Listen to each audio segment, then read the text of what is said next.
waxing journey. You've prepared your skin and your wax is at the perfect temperature.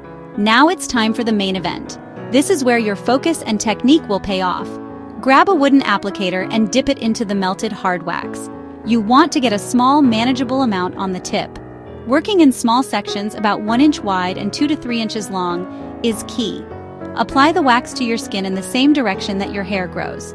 Use firm but gentle pressure to ensure the wax fully coats the hair from the base to the tip. Leave a slightly thicker edge at the end of the strip to create a lip that will be easy to grip for removal.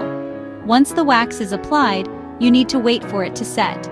This usually takes about 30 to 60 seconds, but you should follow the specific instructions for your brand of wax. The wax is ready when it is no longer tacky to the touch and has hardened into a flexible, plastic-like strip. This waiting period is crucial. If you pull too soon while it's still soft, it will be messy and ineffective. If you wait too long, it can become brittle and crack. Use this short time to take a deep breath and prepare for the pull. Staying calm and focused will make the whole process smoother. Now for the most critical part, the removal. Hold your skin taut with one hand. This is non-negotiable.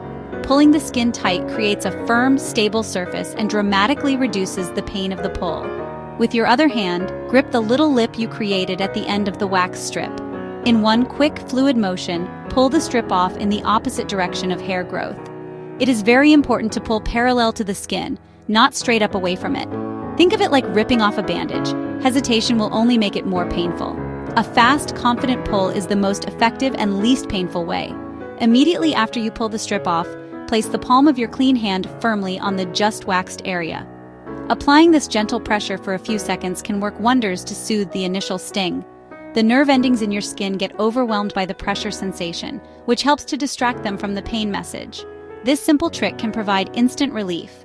Continue this process, working in small, methodical patches until you have removed all the desired hair. Never apply wax over the same area more than once in a single session, as this can cause severe irritation or damage to the skin. Congratulations, you've done the hardest part, but your work isn't quite finished yet. Proper aftercare is just as important as preparation for ensuring your skin heals beautifully and stays smooth. The first thing you should do is gently cleanse the area to remove any lingering wax residue. Use a specially formulated post-wax oil or a simple natural oil like jojoba or almond oil on a cotton pad.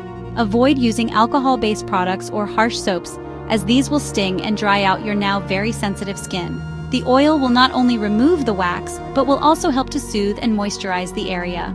For the next 24 to 48 hours, your skin needs to be treated like a baby's. This means you must avoid certain activities and products.